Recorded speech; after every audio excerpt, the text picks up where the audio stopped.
I want to know, first of all, why did you get into real estate, man? For my 21st birthday, a friend of mine who got this about a year or two before me had lied to me actually about how much money he was making. And I was making, 40, 50, 60 grand a year or something like that. And I knew that I could easily could do what he was doing, if not more. A little bit of a rough start, but that's...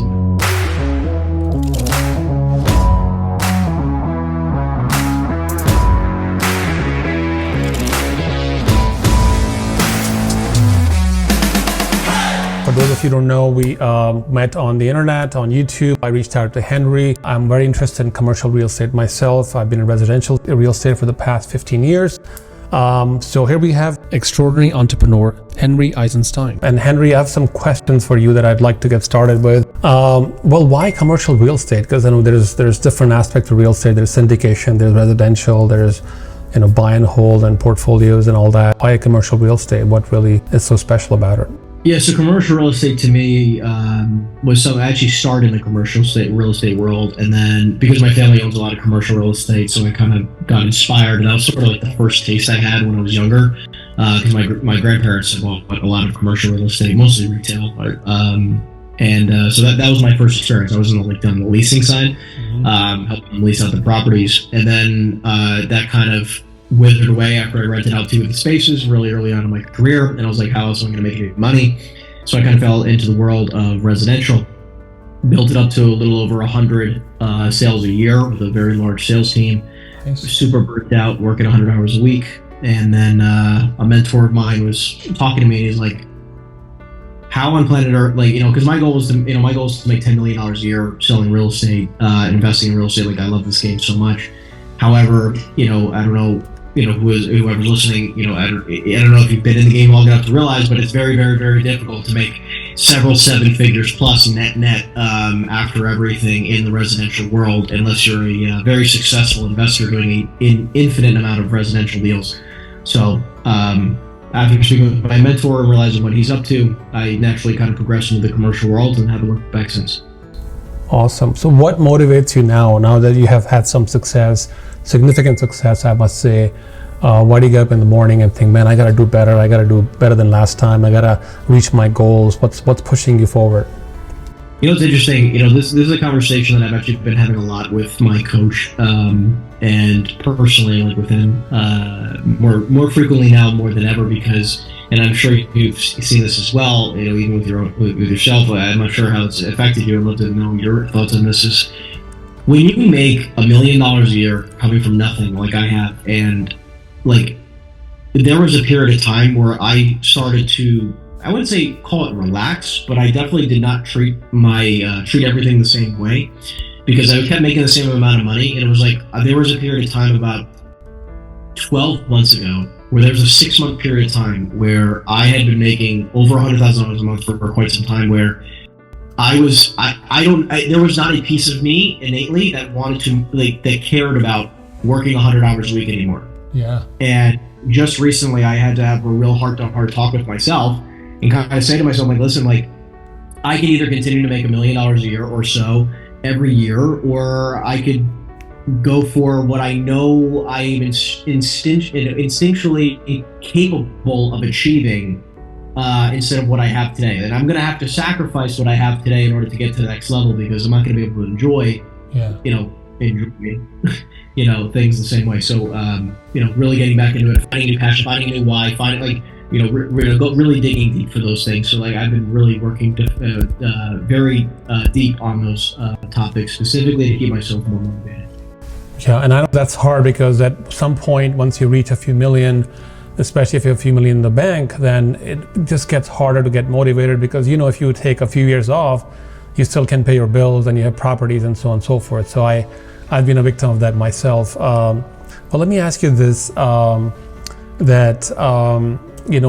now there's all this talk about, Elon Musk was talking about commercial real estate going to bust and this and that, and residential is next. Do you want to shed some light on that how much of it is true and how much of it is hype, and what you're seeing in the area you're in? Sure. So first and foremost, the whole market is going to collapse or bust.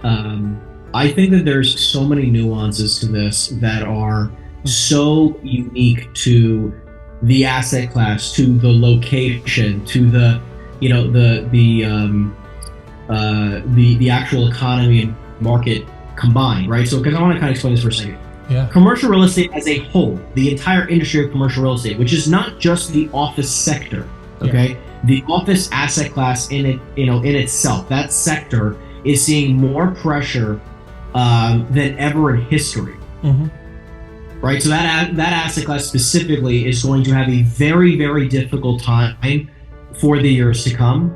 Period. End of story. I think that if you own a lot of office space, or if you're in the office space market as a broker, a leasing agent, whatever in which way that you are tied to the office market, yeah, you might have more challenges than other asset classes. Period. Now, other asset classes versus the data warehouses and those type of facilities. Yeah, exactly.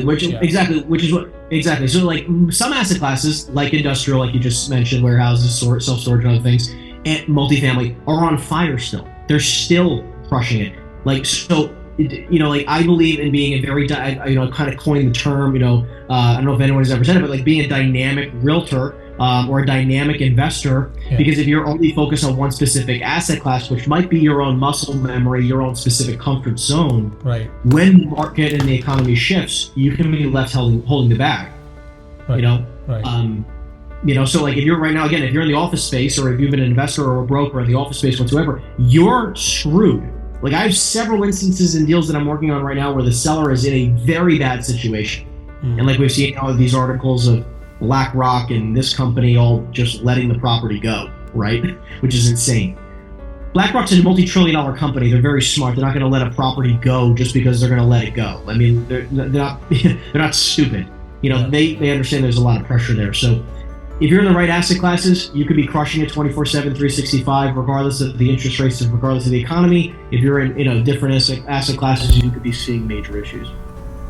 That's very well said, and I think it's important to distinguish different asset classes, meaning in simple words for people who are novice to this, that there are different types of buildings, assets, tenants, and so on and so forth. So depending on which one you're talking about, people often generalize commercial is going to bust because it's not the entire commercial.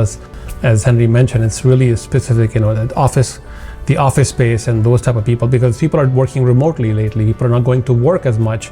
So the whole industry has shifted. So the whole concept of being in office space in a 50-foot or 100-foot building is no longer there. So I think it's going to change. I wouldn't say it's going to come back to full force of what we see today. Or what we saw pre-pandemic. I do think it's going to change. I think there's going to be a lot of live-work situations where office complexes, or going forward, will be mixed use mostly. Like you won't really see a lot of just plain office buildings anymore, yeah, or it'll be co-working spaces. It'll be blended mixed use spaces. It's just like the building, the 500, the several 100,000 square feet or multi-million square foot office buildings are just not going to be a thing of the future. The ways of work is changing. Absolutely, yeah. So, Henry, I know a lot of people who might be listening to this, and I'm going to post this obviously on different social media platforms, would like to know if I'm an inspiring real estate agent or a broker, what have you. How do I get into it, man? Do you have any advice or any tips that you want to lend? Because people can really benefit and save some time. Because as you mentioned when I picked on this, that even coaches have coaches. So you have a coach because somebody is guiding you and keeping you on track, and so do I. So what do you have to say to those people who don't have a coach or who are just a newbie trying to understand, and hey man, how do I get into this? How do I make a few $100,000 a year or $1 million a year? Yeah, so I kind of say the same three things to everybody when they get into this business. Number one, find a mentor. I don't care if it's a paid coach or someone that you work on a team with that's that actually has the results that you want. And be very careful on who you hire for a coach. My first mentor, because I didn't pay, I had some money in the bank, but not a lot. My first mentor was a woman who was doing like $20 million in production per year, making about $200,000-300,000 a year. Very focused on the foreclosure space. Not the right mentor for me, right? She was I basically came in the industry at 20, 21 years old, evicting people from their homes. I did not do my due diligence, right? So do your due diligence when it comes to finding a mentor or a coach. If they have the results that you're looking for in the future, they're fantastic. They could be a great option for you. That's one. Number two, this entire industry, your livelihood, the lifeblood of this business is based on lead generation. So But I see the biggest mistake most agents do is they don't spend enough time lead generating, and they spend too much of their time focusing on website creation, business cards, marketing, all these other things that do not lead to actually generating opportunities or leads. So spend, I would say, 80+% of your time, especially at the beginning of your career, generating leads, which is just getting on the phone. Really, I'm a huge fan of prospecting or cold calling. Last thing I'll say is this: you really don't need to spend a lot of money in this business to make a lot of money in this business. Outside of my employees now, because of what my team actually looks like now, but being at the very beginning of my career, you need your phone in your hand or whatever you're watching this on, right? You need the phone to make phone calls. You need a CRM system, which most brokerages offer for free, okay? And you need a dialer for the most part, right? Somewhere where you can make, connect to your phone so you can make more calls, and or a way to generate lead lists so that you can prospect. So if you're in the commercial world, that's Reonomy or CoStar. And if you're in the residential world, that's software called mojosells.com. That's it, people. So for less than a few $100s a month, including your phone bill and all the software costs I just discussed, you could be making $10,000+ a month very simply. Yeah, I mean, that's very well said. I mean, you really don't need much to get started. I think you need the mental shift, the mindset, the hunger, the thirst to do something bigger, better. Because for me personally, it was really showing that I came here as an immigrant 20 years ago, and I had not seen anybody like me where I'm right now. So for me, that was inspiring to see how far can I push it, how far can I take it, and to set an example for the younger ones to see, look, it is possible for you to be successful and be respected in the society. And because of people like you who paved the way for people today, the younger people today, or I say younger, not stage, but in the industry, right? They now, your mentor doesn't have to be around the corner from you. Your mentor can be on YouTube or social media across the country or across the world, right? So thankfully, because of people like you who decided to go first, people who are now looking to make their decision to get into this industry have people like you and I to look up to, whether they're, down the block from us or around the world. So, it makes it simpler. Yeah, and what's interesting about your story and what's inspiring also, I think, is that you kind of pivot your careers in different aspects of real estate, and you finally found something that you enjoy. You feel like you can add value, you can make good relationships, and you can make a good living. Because I think it's important to also not discount the relationships you're making while you're making money. And that to me is a big one, because I personally have shifted more towards building affordable housing. And even though it's a pain and you have to deal with community leaders and the county and city have a lot of resistance, but to me, the idea of like giving somebody, a central air conditioning, central heating, granite countertops, a nice lifestyle at an affordable price, that really has a lot more, appeal to me. Especially for my soul and my psyche, that I'm doing something good for the society, not just making money for myself, not just wearing nice suits and driving nice cars and this and that, which is all nice, because once you get all those things, then you realize, my car, my Aston Martin, is parked in my garage for past 2 months. I haven't even touched it. And that just kind of like, even the suits and the ties I used to wear to the office, I can't wear them anymore because I have nowhere to go. We were stuck in COVID for the past few years. So I think you started to question, at least in my case, the purpose of life, the purpose of my career, and can you look beyond just making money? Love that. I think it's super powerful for people to really hear. And again, like, the reason why you start will not be the reason why you continue. Yeah, that's very well said as well. My last question is that how do you see the social media shaping up, the commercial real estate or real estate in general, and why the need for a mentor, I guess? Yeah, so two separate questions. Social media first. So, I forget what the exact statistic was, but I was talking about this actually on my training session today, with my coaching students, which is people spend more time on social media, which is just scrolling on, whether that's YouTube, Instagram, Facebook, TikTok. They spend more time doing that than they spend watching TVs, movies, reading newspapers, listening to the radio combined, right? So it's like, if you are not on these platforms in which people are spending a large majority of their attention, right, where everyone's attention, which Gary, we talked about all the time, you're basically trying to find and get attention. So, we're in the attention game.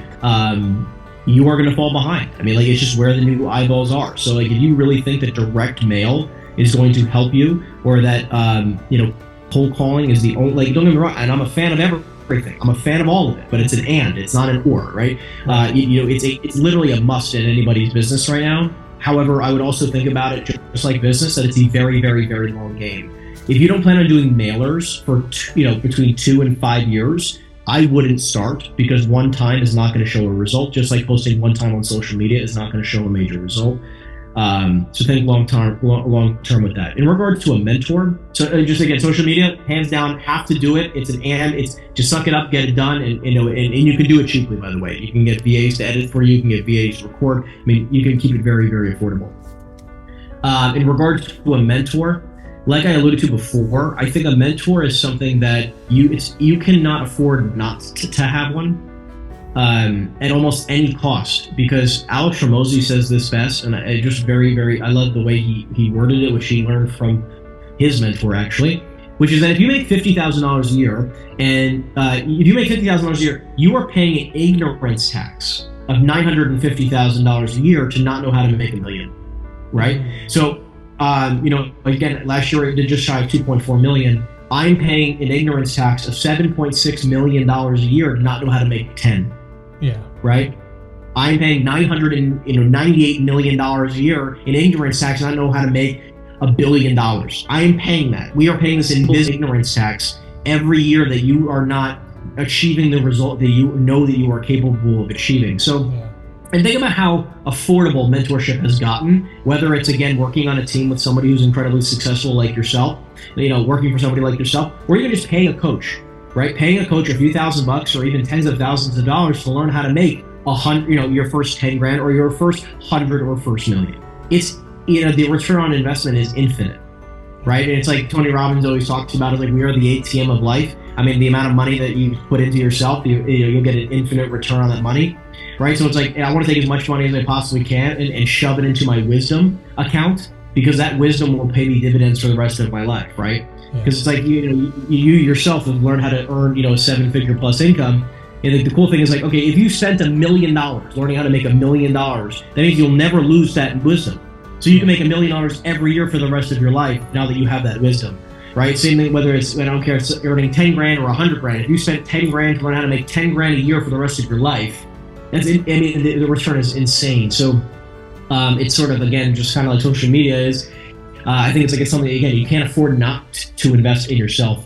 And again, if I had my last $1,000 and I was on, I had no other option, I think I'd spend the rest of every cent that I have investing in myself, so this issue never happens again. Yeah. So self-improvement is critical, and self-growth is critical, is what you're saying. 100%. Awesome. Yeah. So, I mean, that leads into another question. There's so many fake coaches and so many fake gurus. Everybody's trying to sell you something. And some of these people have a lot of followers and following and this and that, because they are full-time YouTubers. They are not really entrepreneurs like you and me. And so they obviously have more success in scamming people into believing their program, their courses, and their mentorship is valid. And then you see all these reviews and everybody's bad-mouthing them and dropping comments. So how do you like zip through all the noise and find the right person to really give you what you need?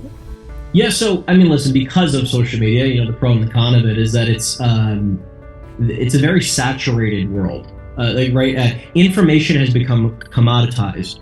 So what I look at specifically for the content that I watch and what I consume and what then I will pursue and possibly pay for is I want to see two things specifically: is how successful is this individual outside of the coaching world? If 100% of their money comes from coaching, to me, I don't know, I can't see myself investing in that, because I'm not looking for a coach who's been a coach for their whole life, because it's going to be a very different way of being mentored or coached versus somebody who's actually done it in the real world, right? So it's like, if you have real world experience, like, people like Ed Milet, Tony Robbins, Andy Frisella, Patrick Bet-David, Alex Hormozi. These are people who have unreal, like Grant Cardone, unreal real life experience or real life success, right, in multiple businesses, multiple different industries. Their free content is better than the paid content of most coaching businesses, right? So, what's fascinating is, like, okay, even for me as an example, the only, like, my free content, I try to make it as good, if not, like, just like at par as essentially what you're going to get with the paid program, essentially. And the only difference is that you're going to get like, a little bit more of my time, right? Because like if you want to spend time with Grant Cardone or Ed Milet or Tony Robbins, you're spending hundreds of thousands of dollars an hour or whatever the heck they want, right? So I look at people's free content, right? It's like the only reason why I even started charging for anything, to be honest with you, is because I don't have enough free time where I could just continue to give it away for free. Where it's like, hey, if you want more access, great, right? Like I want people to get so much value out of my free content, they don't even need to join my coaching program unless they are like, I want to spend more time, energy, and effort around somebody like this, right? Where then, I mean, listen, if I wanted to spend time with, again, Ed Milet, I think he's what, 75,000 to 100,000 an hour. I'm not near that. But again, I could see and understand why people would spend that kind of money because the amount of value that you're going to get for the exchange is incredible, right? Yeah. But look, Alex Hormozi's content, Grant Cardone's content, again, the content is so good. The free content, my content, your content is, we try to make it as good as possible so that the free content is worth more than most average content out there, that someone would typically pay, hundreds if not thousands of dollars for anyways. Yeah, because it upsets me because I'm a big fan of gym, and when I go work out in the gym, I see these trainers who are out of shape, yet they're training other people. And I ask myself this question, how did this guy get this job? And you're so right in saying that there's so many coaches who are just coaches. They've never done anything in real life to show what they have to show for, right? So I think, definitely you should look at somebody who has been there, done that, and also has proof, not just, renting a nice car and driving it around, but actually have those assets and a lifestyle that you aspire to, in my opinion. 100%. Okay. I can agree with you more. Yeah. Some really good tips, Henry. I mean, for those who are listening, I definitely want to tell you guys that these are golden nuggets. I would take them seriously, take them to heart, because Henry's been there, done that. He's a young and upcoming star. I think I have no doubt someday I see a bright future for him, and you will see him just like Grant Cardone and everybody else. Commercial real estate has immense opportunities. I also listen to Barbara Corcoran, I think, from Shark Tank often, and that she's very inspiring as well, how she got divorced and then opened her own company and so on and so forth, and is mega successful. So I think we are the young superstars, we're the young up and coming people. So work with us, join us. We can help you, coach you, mentor you, and give you the information you need to get from which level you're at to the level you need to be. Henry, you have any questions for me? Anything I can answer? Anything I can discuss on the residential side? I'm not a commercial real estate expert. I just want to say, thank you so much for having me on this session. I really appreciate that. Again, anyone can reach out, of no charge. You can always see, the links all over where you can just schedule a call with us. We're just here to support. So appreciate you. And also, Henry, if you don't mind mentioning, where can people find you?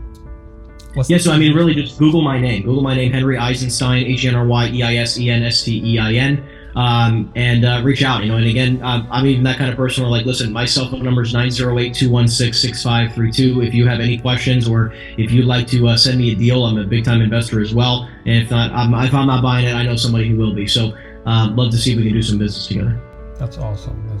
Yeah. Anything else you want to add, Henry? All right, here we go.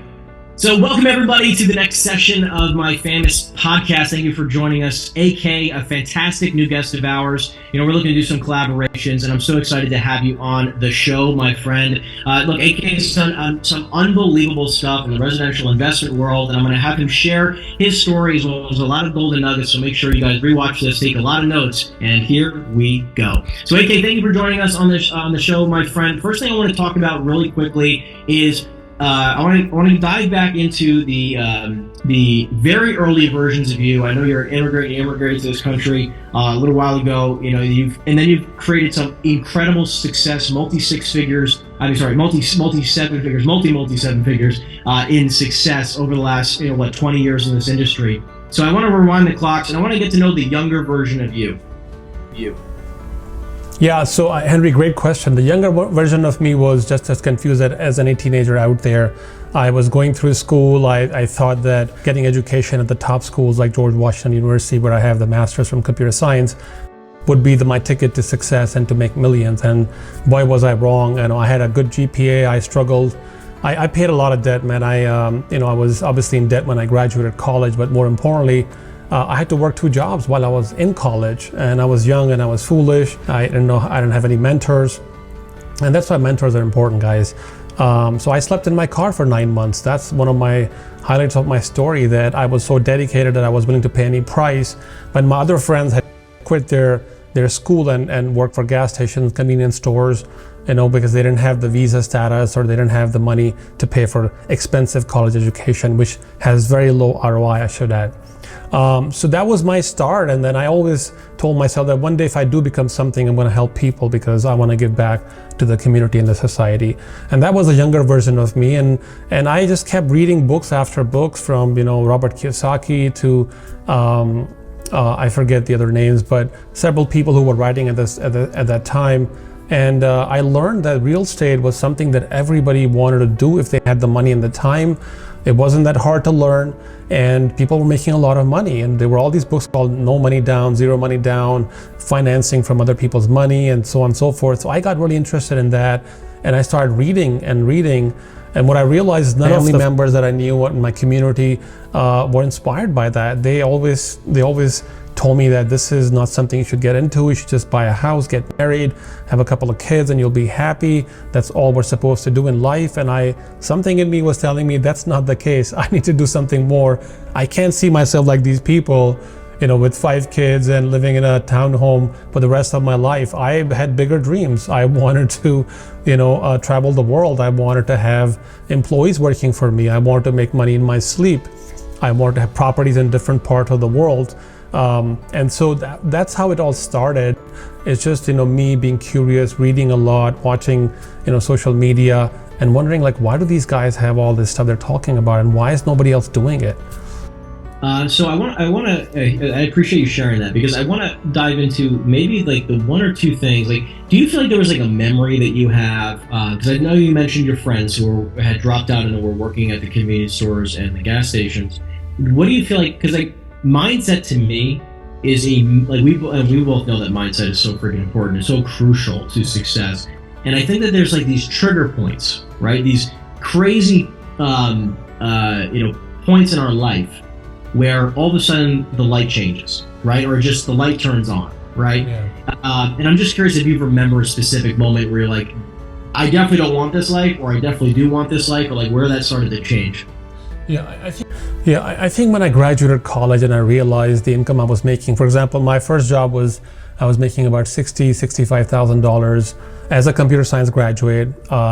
And I realized I bought a house and I was barely making my bills, man. And I was like, wow, I'm supposedly an educated guy, white collar job. I make good money, decent money at the time, for a 21-year-old kid. But why am I struggling to pay bills? Why can't I go buy nice things? Why can't I drive a nice car? And that just flipped the switch on me. And I realized that, wow, there's something else I'm supposed to do. This is not the end. This is just a step up to where I was, which was doing odd jobs. I was parking cars as a valet before college. And so this is just a step up from that. And this is my beginning. And that kind of flipped the switch on me, because I'm like, well, I want to be able to afford things. I don't want to have to think about buying something that, oh my God, it's $100 shirt or $200 shoes or whatever. At that time, it was a big deal for me. So that flipped the switch for me that, why can I do this? And what can I do more than other people to really, excel my life on a fast path? Yeah, I think it's fascinating. It's people, especially I feel like nowadays, the number's 100 grand, right? Whether it's in real estate or in a corporate job, everyone's earning their first 6 figures, right? Or say that they're making 100,000. Yeah.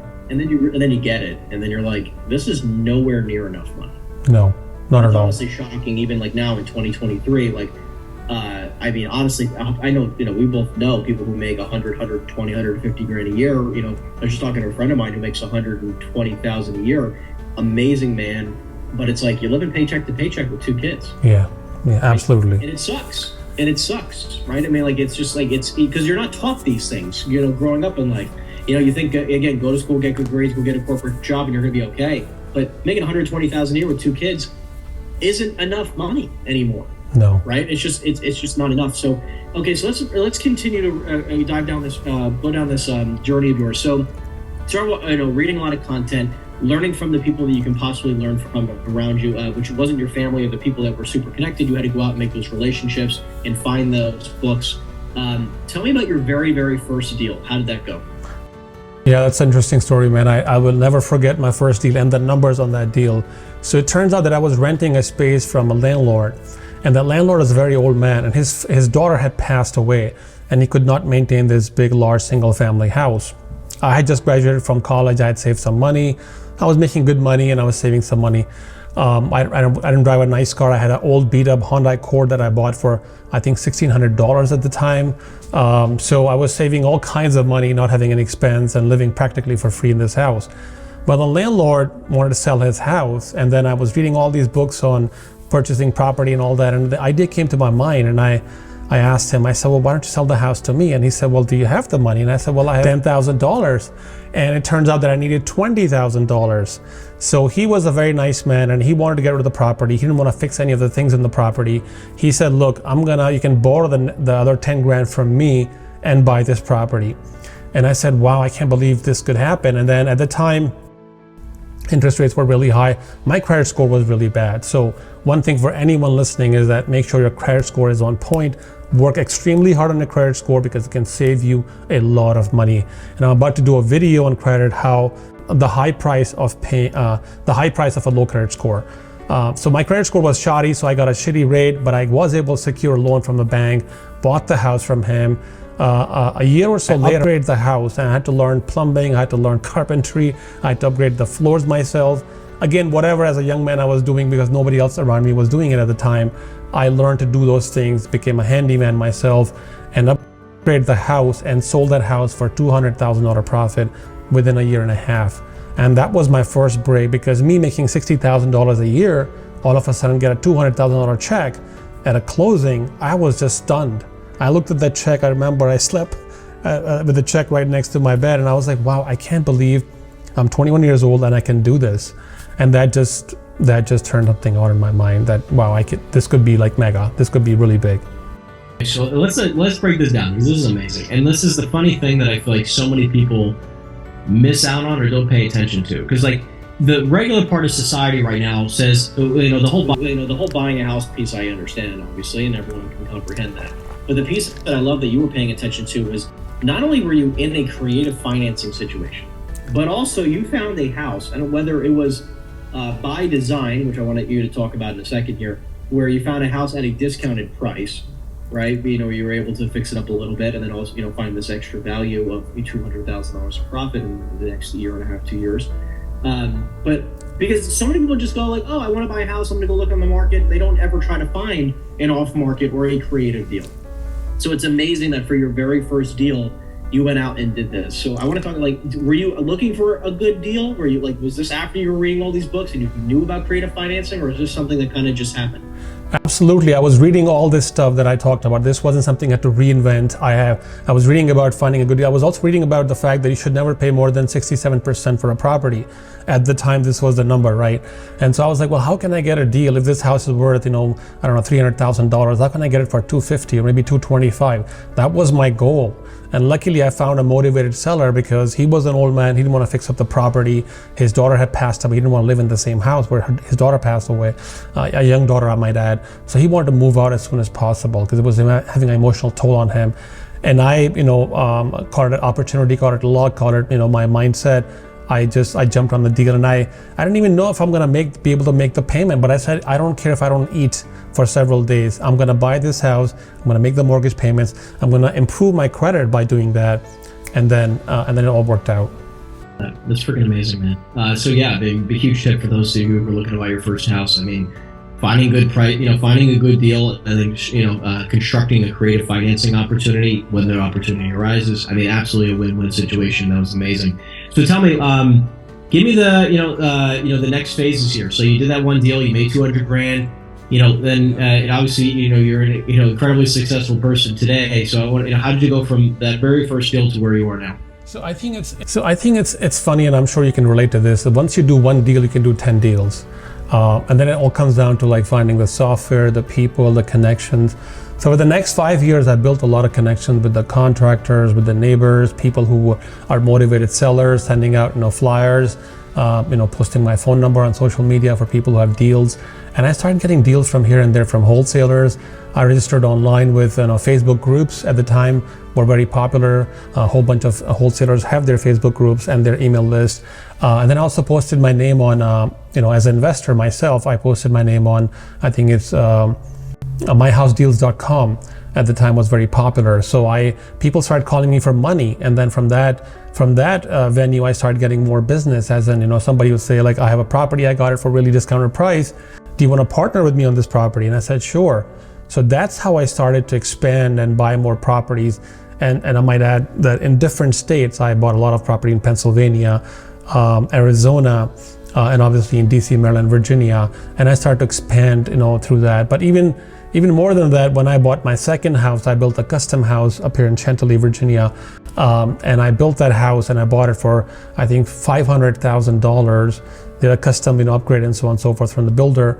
A few years later, that house was, I think this is before 2008, was worth about $1.2 million. So I had made about $700,000 from that property. And I wish I had more money, I would have bought two of those. But that's how I started expanding. I started seeing real estate as an investment, not really just a place to live, and so on and so forth. Love that. So, okay, so that brought you to, again, 2007, 2008. I mean, bring me all the way to today. I mean, what are you focusing on these days? What does your business look like? How can, what are some things that you're working on right now that we can support you on? Yeah, so right now I'm doing 2 buildings for affordable housing, as I mentioned, for Section 8 people up in Baltimore, Maryland.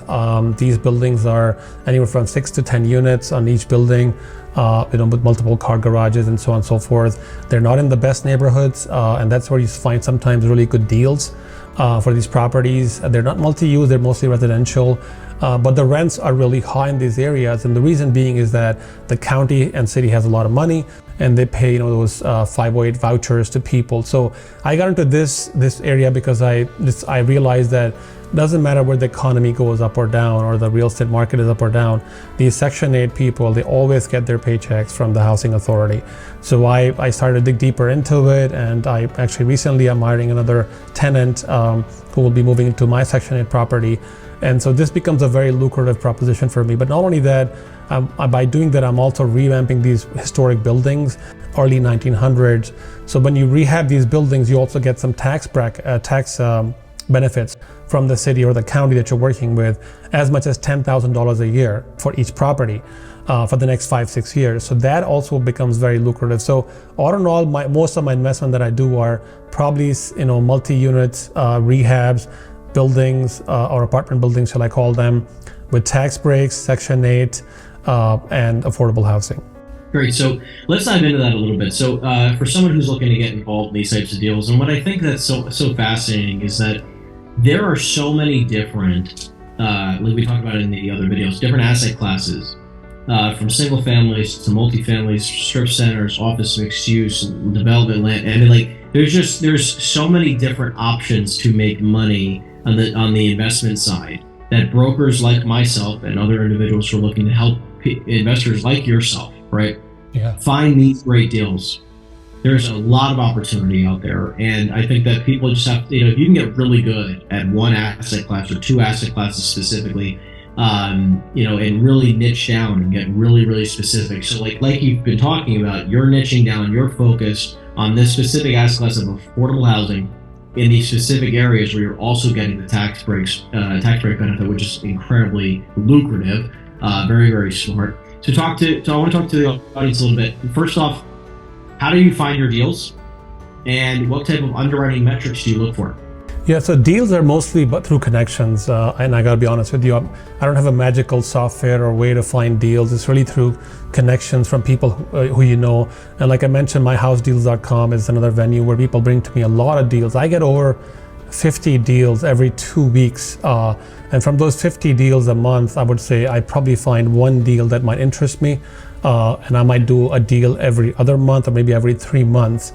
So if you register yourself as an investor there, or or you just want to borrow money from someone, there's a lot of people on there that are lending money, mostly for residential, but also for commercial in some cases.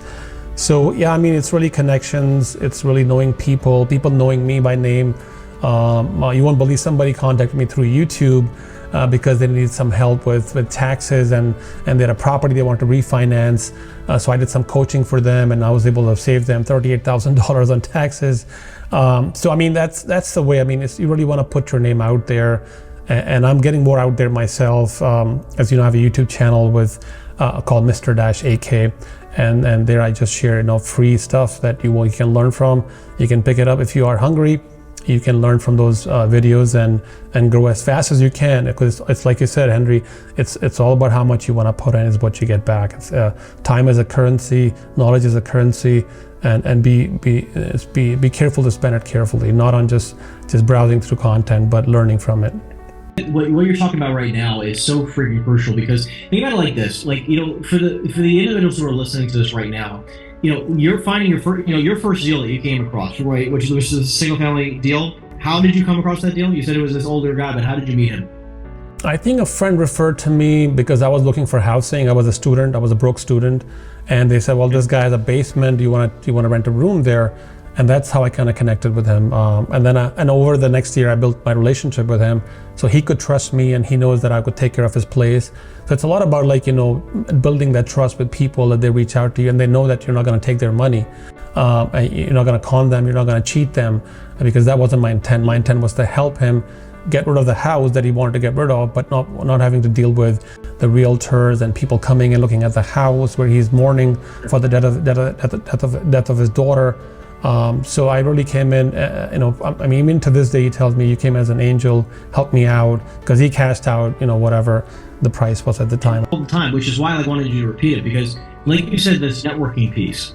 Yeah. As an agent, as an investor, I mean, every bit of what we do is about your connections, your network. Yeah. And the more people that you have that are, not only in your network, but are specifically in and around this industry, which are people like brokers like myself who are great at finding deals, the wholesalers like you mentioned before who are great at finding deals, other investors who might not have 100% of the capital where they don't want to partner with somebody like yourself or myself on great deals. Like, the more connections that you can have, the more that you can educate and not only educate, but show and teach people in your network of how to do business with you and how to be in a relationship with you, the whole game becomes easier. Yeah. You're saying that every 2 weeks you're filtering 50 deals every 2 weeks, 25 deals a week. It's very, very hard to not do deals. Yeah. It's almost, I have to say no to so many deals because there's just so much out there, and people still think the economy's bad and this and that. I don't believe that, man. I can see people making money in Russia. I can see people making money in New Jersey and Japan, everywhere. Somebody's making money somewhere. And if you're not making money, it's not because the economy is bad. It's because you haven't found a creative way to do something different. Like I this year got into a whole bunch of other things that actually as of last year, I opened 2 Amazon stores and 2 Walmart stores. And so I had this e-commerce thing going on the side because I realized I have more time, more hunger, and I cracked that code. And that is a business that's passive income, autopilot. You hire somebody, a virtual person who can manage your account, upload order. I mean, I literally just use my credit card to order products every single week for them, and I have to get on a call with them for maybe 2-3 times a week for 10-15 minutes. And that's the only time I spend on that. So, I mean, you can, once you make money with real estate and you have enough cash, then you need to think about, number 1, tax saving. Number 2, where can you reinvest this money if real estate, for example, in the office space is not working out or whatever. Find something else that can give you lucrative returns, because there's always demand for something, man. There's always demand for e-commerce products, household products, cleaning products, and all that. I mean, Amazon is filled with multi-millionaires who are making a killing on Amazon. And I think Walmart is going to be the next Amazon. I really think so. And that's how I got into Walmart, because we're getting 10% more returns on Walmart orders than on Amazon orders, because everything is so expensive on Amazon. That's so fascinating, man. I love to hear that. So tell me, let's shift gears a little bit more towards the mindset piece and mentorship and coaching. Like we've talked about in the previous videos, how important to you is mentorship and coaching? Immense, man. I mean, I don't have one mentor or one coach. I have several mentors and coaches, and these are guys who are very successful. Like one of them owns about $50 million worth of real estate in Washington, D.C., right next to Union Station, right next to Capitol Hill. This guy is a black dude that I met at work a long time ago. He was a director at FDIC, Federal Deposit Insurance Corporation. I met him as a consultant. I was 23 years old. Again, IT job. I was hustling. I was in the lab all day long, morning, working hard. And this guy saw me and he said, well, I want to talk to you. I want to take you to lunch. And then we became friends, and then he asked me to do some things for him, run some errands and do this and that. And I did everything, whatever I could, because I knew that it was hard to find a guy like him who was at this high level at the time. Being a director at FDIC is no joke. It takes a long time and a lot of knowledge and smarts. So I picked his brain, and then he's the one who actually also inspired me to go buy more deals, do more deals, and look at multi-units and so on and so forth, because he had been there, done that. So I have several coaches like that, and I think if you're really smart, you will pay someone or you will find someone who can get you there faster. Because eventually, if you're hardworking, if you're hungry, you will get there, but it will take you longer. And if I had to do it all over again, I would not do it without the coaches that I have right now. And I think, Henry, I could tell by just meeting you. Henry and I met just now on the internet, on YouTube, as I mentioned, but I can tell that he has a good heart. He's a good coach. He's willing to share. He's not hiding anything. He's not trying to sell anything to you. He just wants to add value to your life. So please listen to him carefully and take advantage, because he may not have the time in future to even do coaching for you. Well, I appreciate you a lot, man. So listen, last thing I want to kind of do here, and when we wrap up, is for those individuals who are looking to get into the investment world, who are looking to, they're commercial brokers right now, or they're looking to get into the commercial real estate investment world, or some type of investment game a little bit. What are your first first few things that you would tell somebody to do? Yeah. Number one thing is build some connections through social media. Talk to people like Henry and myself, whomever. Pick up some tips from them. Secondly, talk to some banks or lenders, lenders in general. Lenders could be hard money lenders, could be private money lenders, could be friends and family. Talk to them and see what, if you can borrow some money, if they trust you enough to give you some money. Improve your credit. And then third thing is obviously finding deals. And deals you can find many different ways. There's several groups online. I mentioned myhousedeals.com, but even on Facebook, there are so many groups, very successful groups. They're usually called the REI groups, REI, if you want to search for that term. These REI groups have weekly meetups, and they discuss properties, deals. They have investors there. And so you can find a lot of deals, network with people, get to know people. And if you do those three things in that order, find the connections, find the property, find the funding, I have no doubt you will succeed in real estate, and you will also have your first deal. And as long as you're willing to work, sky's the limit, man. Well, listen, AK, thank you for joining me on the show, my friend. I appreciate it so very, very much. How can my audience get a hold of you? Sure, man. You guys can check out my channel on youtube.com/Mr-AK. I also have a TikTok and Instagram account and LinkedIn under the same name called Ask AK How. AskAKHow@gmail.com is my email, so you guys can hit me up on that. I'm not good with phone calls, so I won't give out my phone number, but certainly email and social media is the best way to reach me. And if I can be of any help, I will definitely make time for you, especially for young, aspiring, hungry entrepreneurs who really want to learn and grow, not someone who just want to waste my time. That's great. Well, listen, man, again, thank you so much for being on the show. And again, if you guys have not yet had a chance to follow his content and watch his stuff, make sure you check him out. He is fantastic. So again, thank you so much, and we'll see you guys next time. Take care, everyone. Thank you, Henry. Thank you for the time. Take care. Have a great day, my friend. Great meeting you. Bye now.